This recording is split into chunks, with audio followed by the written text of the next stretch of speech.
What's up, everyone? Welcome to season 4 of MyBLVD Podcast. This season, we're doing something special. I am here with my co-host, Missy. Say what's up to the people, Missy. Hello. I'm so excited to join you, Dhati. I'm looking forward to the opportunity to talk about the who, what, when, where, how, and why of urban missions. That's right. This season, we are going to be walking through together, like live, real conversations. We're going to be talking about real questions, really practical wisdom about how to do ministry in urban environments. Yeah, this is going to be a primer for all of us. So let's join this journey. Let's grow, learn, and push forward urban missions together. Stay tuned. This season, we're going to talk about how you can do ministry where you live, where you work, and where you worship. So let's go. Let's go. What's up, everyone? Welcome to season 4, episode 1. Right? That's like, I think this is the longest I've ever survived in any type of podcast environment. I know you are a professional, and everything, but this is season 4, episode 1 of season 4. And this year, we're doing something different. I'm here with my co-host, Missie Branch. I like being a co-host. It's fun. Yes, it should be fun. I'm excited. I'm excited about this time. I'm excited about kind of this, the environment, and so Missy, tell the people a little bit about yourself. Who is Missie Branch? Yes. I am the wife of the Ambassador Branch. He doesn't go by the Ambassador Branch, by the way. No. But I'm the wife of the Ambassador. I'm a mom of 4.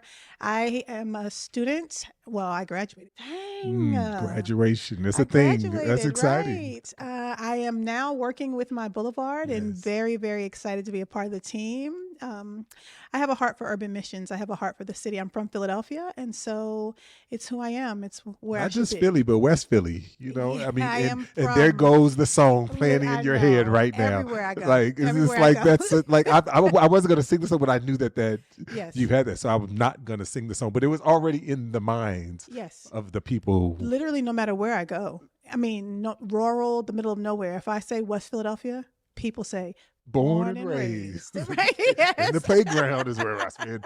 Yeah, Yes, I mean, and that, but that is good because you're going to be pulling from decades of wisdom that is coming from of just being there. Yeah, and so I'm excited because this season we are going to be talking about all things urban. Yes. Right. And we're just going to be diving into this idea, in this question, what is urban? Why urban? All of these things. And we're just going to take a podcast at a time and just walk through. I like it. That. I like it. So I'm excited. I'm really excited about it because, not only am I co-hosting with Missy, I am serving alongside Missy. She is our new president, CEO of the MyBLVD family. And I'm just really excited to be working alongside with you.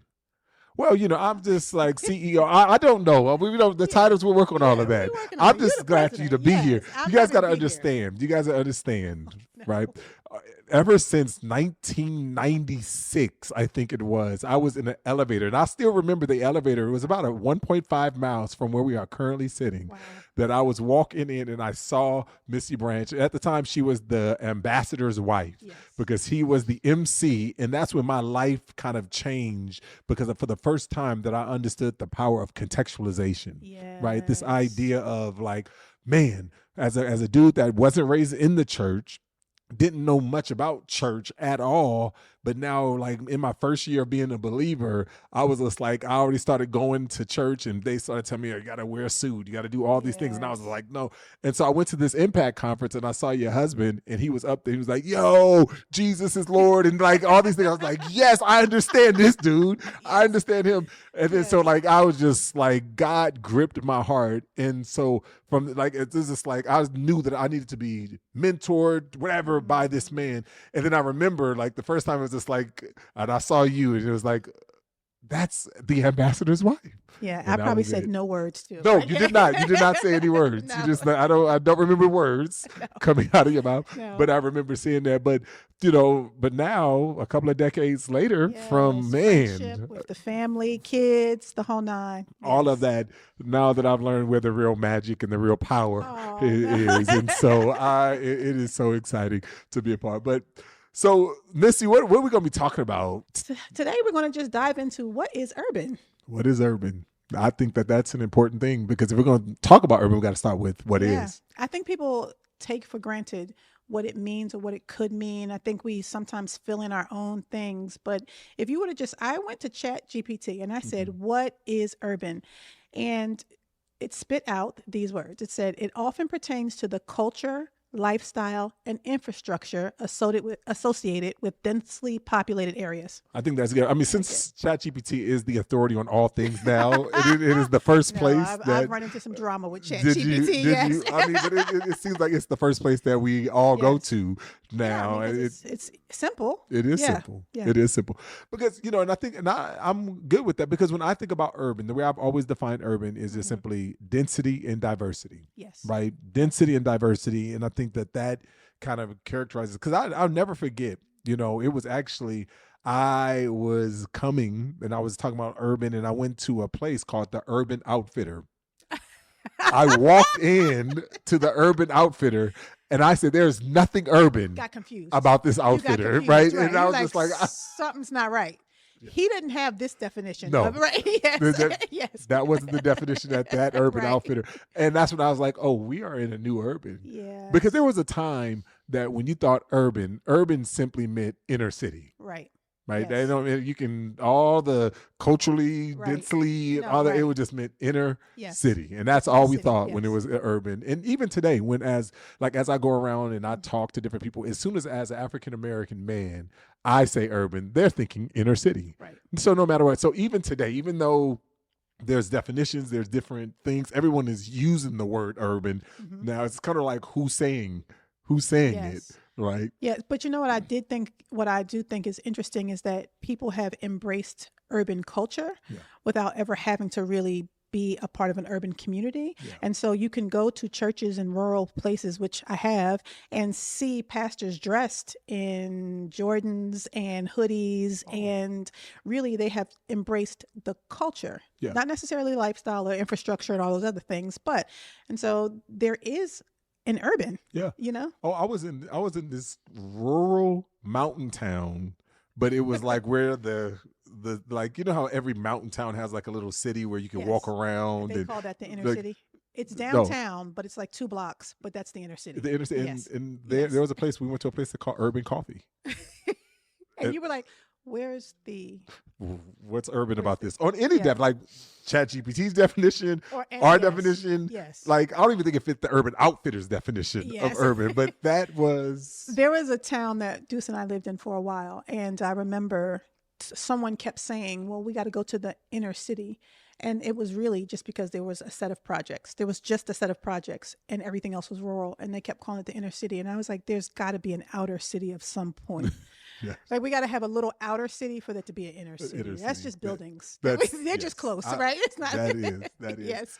So when you think about kind of urban, like, you know, you are a West Philly girl, you know, raised up in what we would traditionally call urban growing up, you know, how would you describe urban? If someone was to come to you and say like, what is urban?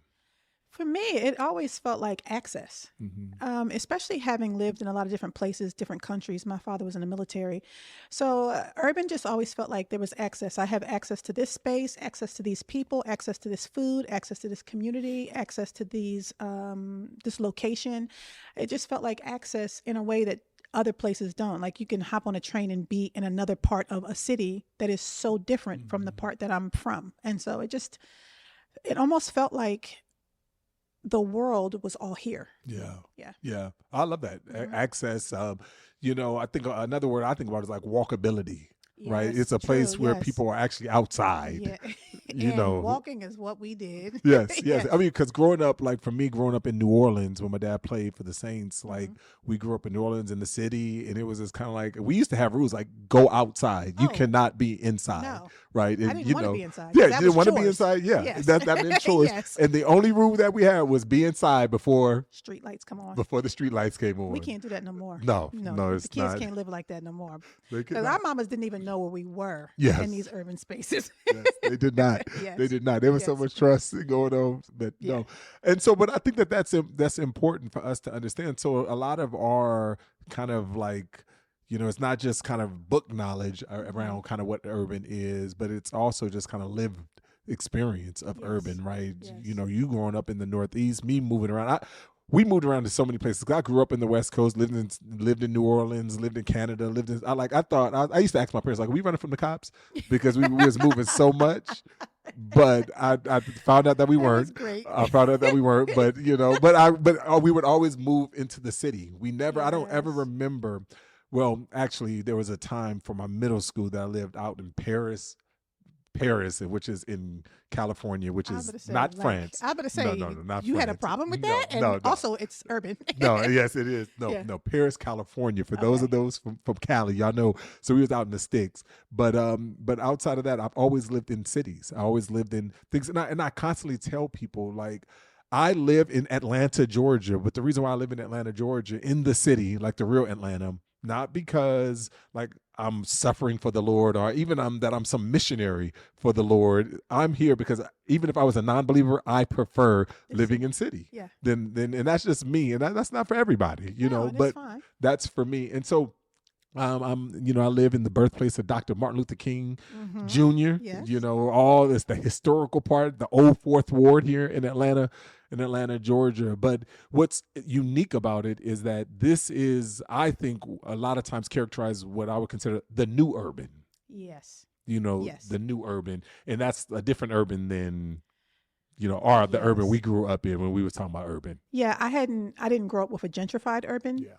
I grew up with this urban is just whatever it just became. This is what it is. And so you walked through the parts and were like, man, this part of the city is like this. Yeah. And then you go to another part and you're like, oh, this part of the city is like, this is where the colleges are. It's different than where the people live. Yeah. So I just remember ever since my experience with the Urban Outfitter, that like when I was developing this new urban, I was just like, I was on this new journey to find out, okay, what is the new urban? And I really feel like the Old Fourth Ward characterizes it because, here I live in a neighborhood, the Old Fourth Ward, which is the largest Section 8 housing in all of the Southeast is our neighborhood. Okay. But it is the fastest growing gentrifying community. Right. And so we have both of these worlds. So we have Pond City Market, we got belt lines, we have all of these things, right? 2.1 million square feet of like live, work, play in all of these worlds. And they're all kind of right here in this neighborhood. Right, so it's just kind of like, I feel like that determines like the new urban. But when I go around and I share about kind of this idea of the new urban, and even when we talk about Boulevard, I am talking about majority, minority, multi-ethnic, right? Because that's where you get the density and the diversity, in that. And so, so I think that majority, minority, multi-ethnic, and let me just say this, when I think about majority, minority, I think about that in one or two ways, like Atlanta, where African Americans are the majority. And so it's 55% African American. So it's majority, minority.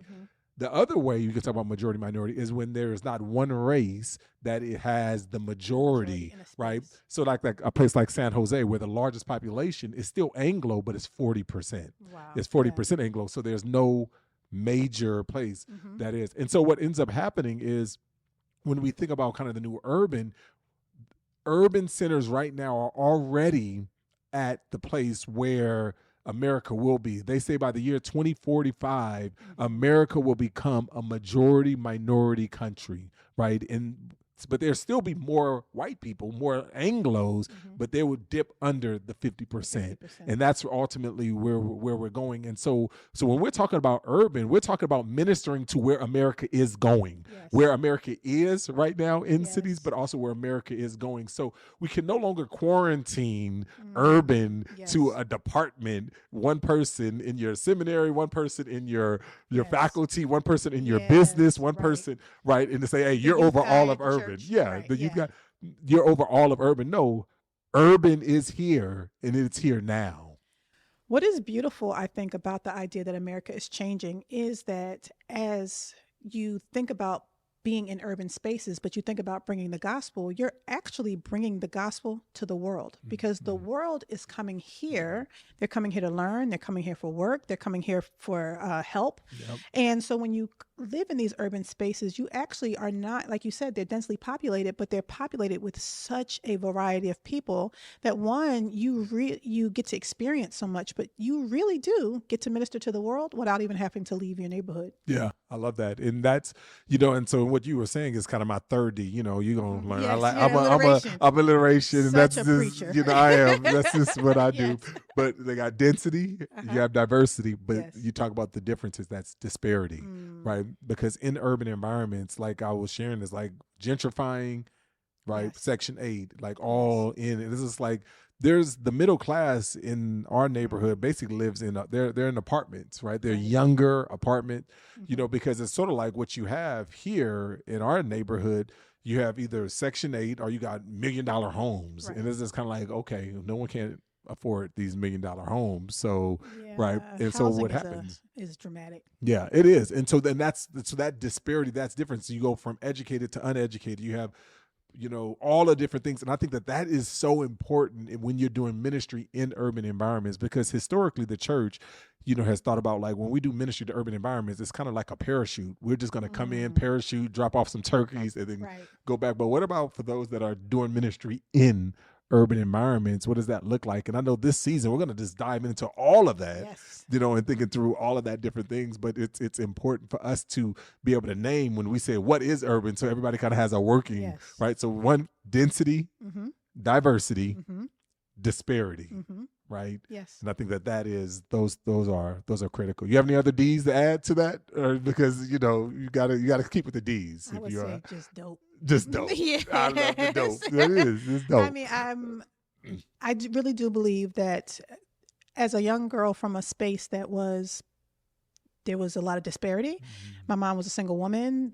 By the time I was raised by my mom and not with my dad, the world was my community. My whole world was this community, but this community was diverse. This community did offer me so much opportunity. And so I was just, there's a lot of dopeness there. Dope. I love it. That's the fourth D right there. It's dope. And, and so when we talk about engaging, with it, we're going to talk about, and I got two more D's, a whole lot of dignity and a whole lot of discipleship. I love it. And I think that is really, and if you maintain those words, that with each and every person that you bring, you would see the inherent dignity that they have, the imago Dei in them. Oftentimes with my wife and I, we talk to our children and we would constantly say, hey, you got to understand two things. One is people are people. Yes. And number two is everybody has a story. Yep. And whenever you learn their story, right, and you understand that people are people, that is you ascribe and you understand the imago Dei, the image of God in those people. And, and that we all are needed when we come to be discipled into the Lord. So like when we're thinking about kind of engaging in the urban dignity and discipleship, I think it's going to be critical. Yeah, those are my jam. So I like talking about those. All right. Well, this is it. We're excited. We're excited about kind of jumping in with you guys this season. We want to just kick it off, talk about what is urban. And, until next time. Yep. It's going to be a great one. Peace.